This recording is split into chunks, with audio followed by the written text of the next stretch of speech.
warahmatullahi wabarakatuh. Halo Tribuners, kembali lagi bersama saya Clara Amanda dalam program Tamu Kita. Nah, pada hari ini Tribuners kita kedatangan Bapak Lurah. Hari ini kita bakalan ngebahas bagaimana Bapak ini membahas stunting di kelurahannya. Nah, tapi sebelum itu Tribuners kita persilakan dulu Bapak Yudi untuk memperkenalkan diri. Silakan Pak. Hai Tribuners, Assalamualaikum warahmatullahi wabarakatuh. Boleh saya perkenalkan diri, nama saya Wahyudi Edward, Lurah Kelurahan Kampung Lapai. Alhamdulillah kami menjadi lurah di Kelurahan Kampung Lapai sudah lebih dari 1 tahun, dan sedikit cerita nanti kita terkait dengan apa yang kita laksanakan dan program apa aja yang ada di Kelurahan Kampung Lapai. Oke, jadi Tribuners, hari ini Clara bakal berbincang membahas seputar bagaimana program yang ada di Kelurahan Kampung Lapai. Nah, sebelum itu nih Tribuners, sebelum kita bahas apa sih program yang ada di Kelurahan Kampung Lapai, kita mungkin dengerin dulu nih cerita Pak Yudi gimana bisa tertarik untuk menjadi lurah nih. Secara Bapak ini masih di usia muda ya, yang kita tahu lurah-lurah itu biasanya udah bapak-bapak banget. Nah, gimana nih Pak? Silakan ceritakan. Oh iya, terkait dengan tentang bagaimana bisa jadi lurah. Sebelumnya saya juga udah di kelurahan tersebut selama sekarang udah hampir 7 tahun, sudah lebih dari 7 tahun. Awalnya kami di situ sebagai kasir di kelurahan, sekretaris lurah, dan sekarang jadi lurah. Awalnya saya tuh bekerja di kementerian di Kalimantan Barat. Tadi sudah kita bahas sedikit bagaimana tentang kerjaan sebelumnya, dan saya tertarik dengan bagaimana sih kerja di kelurahan menghadapi masyarakat dan permasalahan-permasalahan apa aja yang ada di masyarakat, begitu Mbak. Gitu. Oke. Jadi sebelumnya memang udah di kelurahan ini selama 7 tahun gitu. Sudah 7 tahun. Jadi udah lama juga mengabdi sebenarnya. Oke. Nah, untuk tujuan sendiri apa sih yang ingin Bapak capai dengan menjadi lurah di Kelurahan Kampung Lapai ini? Tujuan saya selama ini, sebagaimana yang kita ketahui tentang pelayanan-pelayanan yang ada di kantor lurah, yang biasanya masyarakat masuk ke kantor lurah itu tidak dalam keadaan senyum, dengan berbagai permasalahan yang mereka nanti yang mau disampaikan. Kami berkeinginan bagaimana masyarakat itu masuk ke kantor lurah dengan wajah yang pulangnya itu sumringah, dengan senyum bahagia. Karena dengan permasalahan mereka yang mereka sampaikan ke kita, pengaduan mereka atau apa keluhan dari mereka, jadi dapat kita salurkan, dapat kita sebagai menampung lah aspirasi dari warga tersebut.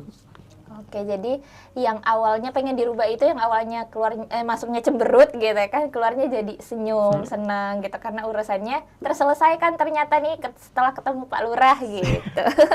Oke, kalau untuk programnya sendiri apa nih Pak yang udah dijalankan atau yang ingin dijalankan mungkin di Kampung Lapai ini? Mungkin untuk program kita mengikuti dengan program yang Bapak Wali Kota, program pokoknya Bapak Wali Kota, dan beberapa permasalahan yang ada sekarang yang sifatnya nasional ini, setelah yang kita ketahui bersama yaitu tentang stunting.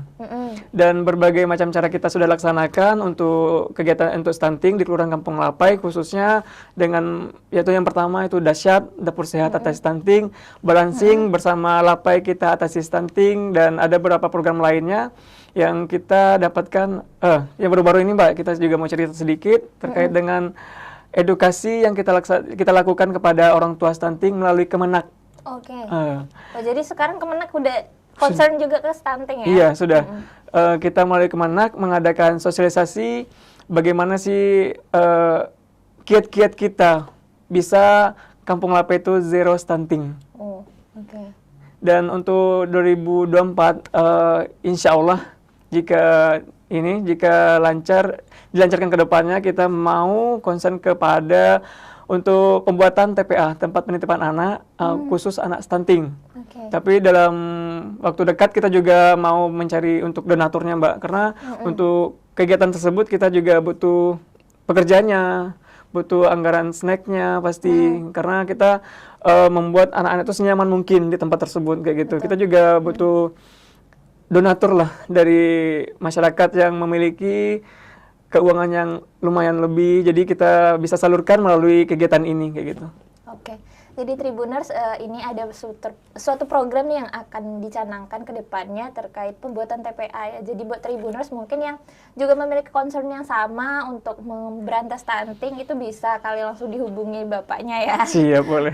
Oke, nah ini bapak ini kan terkenal cukup concern nih di bidang stunting, permasalahan stunting. Apa sih yang sebenarnya yang membuat bapak ingin sekali memberantas permasalahan ini gitu?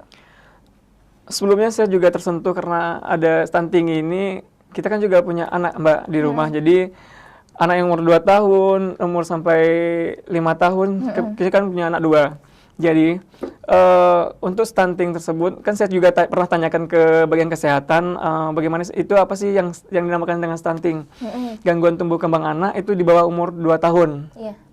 Jadi saya tuh menganggap, kenapa sih orang tua anak-anak ini tidak bisa mencapai beratnya atau tujuan kesehatannya tidak bagus ini, karena kami pun di rumah membiasakan anak-anak itu mulai dari mereka pendampingan dari MPASI. Itu kita sudah membiasakan tidak mengasih makannya dengan produk-produk luar. Jadi kita buat sendiri, Mbak. Jadi bagaimana sih kita bisa mengedukasi masyarakat atau orang tua yang anaknya dikasih stunting, bagaimana cara kasih makannya dengan gizi-gizi yang bagus, yang seimbang. Terus bersama ini kita juga mengadakan kelas ibu stunting. Kelas ibu stunting kita juga mendatangkan psikolog dan ahli gizi dari puskesmas. Dan ada beberapa kerjasama juga dengan mahasiswa UNAN. Gitu. Oke. Jadi sebenarnya karena memang punya anak di rumah dulu awalnya ya Pak, makanya tertarik untuk membahas stunting ini. Nah kalau untuk prevalensinya sendiri nih, angka stunting di kelurahan Bapak itu berapa kalau kita boleh tahu nih? Kalau untuk di tahun 2023 ini kita sebenarnya ada sebelumnya, Mbak, kita ada 12. Dan alhamdulillah kalau secara beratnya kita sudah tercapai. Dan akhir ini kita juga mendapatkan kasusnya naik lagi. Dan malah bertambah 2 kayak gitu. Mungkin setelah pendampingan kita laksanakan, saya juga mau menyampaikan bahwa di Kelurahan Kampung Lapai ada namanya TPK, Tim Pendamping Keluarga. Jadi berdasarkan pendampingan itulah kita tahu bagaimana sih status gizi anak ini, perkembangan anak ini dari bulan ke bulan. Dan kita juga pemantauan melalui kegiatan posyandu yang dilaksanakan setiap bulannya di minggu kedua.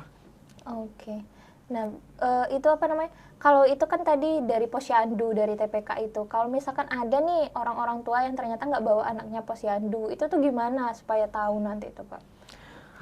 Kan ada aja nih masyarakat yang nggak terjangkau gitu. Itu gimana? Bagi orang tua yang anaknya nggak dibawa ke posyandu, kita kan dapat data tuh. Kita di masing-masing posyandu punya sasaran, ada targetnya. Jadi ketika targetnya nggak datang dengan mungkin ada kesibukan lain, jadi kita datangi tuh, Mbak, pada saat kegiatan posyandu, setelah selesainya kita semua, jadi siangnya kita datangi, kita didampingi oleh TPK datang ke tempat orang tua tersebut, dan di sanalah kita melakukan pemantauan dari rumah kayak gitu. Jadi kitanya lagi yang gerak ya gitu. Iya, ya, kita Pak? jemput bola. Oke, jemput bola. Keren banget ternyata Tribuners. Nah, ini upaya apa aja sih sebenarnya yang udah Bapak lakukan untuk mengatasi stunting nih di kelurahan Bapak gitu? Untuk mengatasi stunting di Kelurahan Kampung Lapai, kita sudah melaksanakan dahsyat dapur sehat atasi stunting. Itu bekerja sama orang tua asuh juga. Kemarin itu kita dapat dari ID Fortuner melalui ketua LPM. Kita melaksanakan pendampingan selama 12 hari. Jadi 12 hari kita melaksanakan masa edukasi ke orang tua, terus melihat pemantauan bagaimana cara dia kasih makan anak, terus bagaimana anak itu bisa enggak dia kalau makanannya ini, anak ini mau enggak kayak gitu, berminat enggak. Jadi kita selama 12 hari melakukan pemantauan tersebut. Dan di tempat itu sengaja kita pilih juga, bersampingan dengan PAUD, karena kan ada APK-nya, Mbak, ada main-main anak-anak. Jadi secara ini anak-anak juga nggak apa namanya nggak bosan selama kegiatan itu kan 12 hari lumayan, Mbak. Jadi 12 hari mereka datang sekitar jam 9, habis itu jam 12 dikasih makan, jadi kita pantau melalui sana. Dan edukasi lainnya juga kita laksanakan melalui Kemenak KUA di kecamatan. Dan ada juga kita cara membuat snack untuk anak stunting. dan ada standar gizinya Oh gitu. melalui puskesmas juga kayak gitu. Jadi nggak hanya sekedar membuat snack aja gitu Enggak. ya. Oke. Kita dimulai dari orang tuanya. Kita yang sediakan, kita kan kasih tahu tuh. Kita yang sediakan bahan-bahannya, terus ajarin orang tua cara memasak. Ini takarannya berapa. Kadang-kadang anak-anak ada yang nggak suka karena entah dia biasanya kalau yang namanya kita yang makan biasa kan ada garamnya kayak Iya, gitu. betul. Kalau untuk anak standarnya berapa, nanti ada dipantau oleh ahli gizi langsung dari Oke. puskesmas. Oke, berarti semuanya diupayakan gitu ya Pak, ibaratnya sekarang. Oke. Nah tadi Clara mention bagian orang tua asuh. Jadi orang tua asuh ini apa sih fungsinya pada anak stunting ini Pak? Orang tua asuh itu mereka menyumbangkan, Mbak. Jadi berdasarkan sumbangan dari orang tua asuh, kita dapat melaksanakan kegiatan, kasih bantuan ke orang tua untuk bagaimana pemenuhan gizi anaknya. Kan tidak semua masyarakat itu mampu. Jadi ada beberapa yang tidak mampu, kita pantau melalui TPK, terus kita carikan orang tua asuh, dan kita juga kerjasama dengan IDI provinsi. Oke. Ada ID juga selain ID Fortuner. Jadi alhamdulillah untuk kita selama kasus ini banyak donatur-donatur yang menyumbangkan. Oke. Nah kalau untuk jadi orang tua asuh sendiri punya syarat tertentu nggak nih Pak? Misalnya ada nih orang-orang yang pengen nih punya concern di situ juga pengen jadi orang tua asuh, ada syaratnya nggak? Syaratnya cuma satu, Apa tuh? kepedulian. Oke, harus peduli gitu. Kalau misalkan walaupun mereka ternyata ekonominya tidak mencukupi gitu, tapi mereka pengen nih jadi orang tua asuh, apa boleh nggak tuh? Boleh. Boleh ya? Orang tua asuh kan nggak harus dengan materi. Mereka juga bisa melalui pendampingan keluarga. Karena saya lihat di sini itu kebanyakan, nggak tahu di tempat lain, kalau di tempat saya itu orang tuanya itu masih muda-muda. Okay. Jadi kita harus mengedukasi orang tua tersebut bagaimana sih cara pengasuhan dan pola asuh anak yang baik kepada anak-anak kita kayak gitu. Oke. Jadi buat Tribuners mungkin yang punya concern yang sama, boleh nih langsung aja kalau mau jadi orang tua asuh ataupun mau jadi donatur juga lebih baik gitu, karena kita bisa membantu program-program yang akan dijalankan seperti itu ya Pak. Nah mungkin yang terakhir nih, apa sih pesan Bapak untuk instansi yang sama mungkin ataupun juga kepada masyarakat Bapak nih? Oh, iya. Pesan kami terhadap instansi atau rekan kerja lah yang sesama, marilah kita tumbuhkan kepedulian kita kepada warga sekitar yang membutuhkan kita, apalagi dengan terkait yang kasus sekarang itu bukan hanya untuk satu orang saja, itu kan kepedulian kita karena itu terkait dengan bangsa ini. Kita yang membentuk generasi kedepannya itu yang biasa kita semak-semarakkan kayak generasi emas. Ya, Jangan 2045 iya, ya. 2045, jangan sampai menjadi generasi cemas. Dengan harapan-harapan kita ke depannya ke warga yang memiliki dana atau anggaran yang berlebih, mohonlah kita bantu keluarga kita di sekeliling yang ada di kelurahan atau tempat-tempat kita bekerja. Untuk kepeduliannya membantu mereka, dan tidak semua warga kita yang memiliki perekonomian yang bagus gitu. Betul. Kalau untuk warganya nih Pak, apa pesannya? Untuk warga Kelurahan Kampung Lapai, marilah kita sama-sama membenahi diri kita dan bagaimana cara pola asuh yang benar kepada anak, dan memperhatikan sanitasi dan kebersihan lingkungan di kelurahan kita, di sekeliling. Dan sekarang kita juga ada program bank sampah. Dari situlah nanti kita tumbuhkan minat warga untuk pembersihan lingkungan dengan cara menjadi anggota bank sampah gitu. Oke. Jadi itu tadi Tribuners, buat instansi yang sama dengan rekan kerja itu mari kita bangun generasi emas bukan generasi cemas. Tadi juga udah disebutkan program-program yang ada di Kampung Lapai, kita udah bahas cukup panjang terkait bagaimana program Bapak dan juga stunting gitu, dan himbauan juga kepada Tribuners nih mungkin yang memang mempunyai kemampuan untuk bisa membantu, mungkin orang terdekat dulu kali ya Pak sebelum membantu yang jauh seperti itu. Mungkin terakhir Bapak silakan closing statement. Sebelumnya kami mengucapkan terima kasih telah diundang untuk kegiatan hari ini. Dalam hari ini kami tidak mengajari Mbak, cuma berbagi atas kegiatan-kegiatan apa dan kiat-kiat apa aja yang kita laksanakan untuk mengatasi stunting, membuat Kelurahan Kampung Lapai zero stunting.